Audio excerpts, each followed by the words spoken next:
Hi guys and welcome to this vlog or video. I don't know if this is vlog actually. But anyways, hindi ko talaga alam kung paano ko sisimulan tong video na to. Kanina ko pa na-feel yung urge na I really have to create a video. And I think it's God's way of telling me na you have to create a video. Baka merong makapanood na merong same situation ko. Someone who is also facing challenges, mga pagsubok sa buhay. But by the way, nandito nga pala ako sa prayer room ng hospital. So kanina pa kami dito 6:30 AM because today is Monday. Nakaschedule si Mama for chemo and radiation. So actually, everyday kami nandito sa hospital kasama ko si Mama. Ito na yung naging routine namin.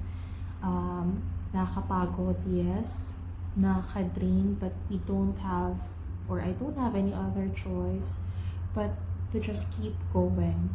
So sabi ko nga kanina, baka napadaan ka lang, napanood mo tong video na to. If you're going through the same situation, challenges, or trials in life, I think you need to hear this. So you just have to keep going, magtiwala lang tayo, laban lang, keep on praying, hindi ka nag-iisa.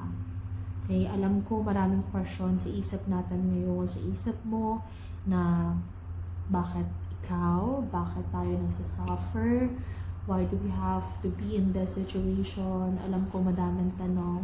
Maybe for now, hindi natin maintindihan kung bakit. Anong man ang plano niyo sa buhay natin, laging may dahilan mo. So yun yung panghawakan natin, lagi lang tayo mag-pray.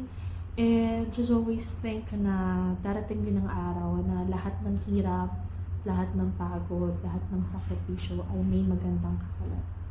So yun lang, at maraming salamat kung umabot ka sa point na to. God bless.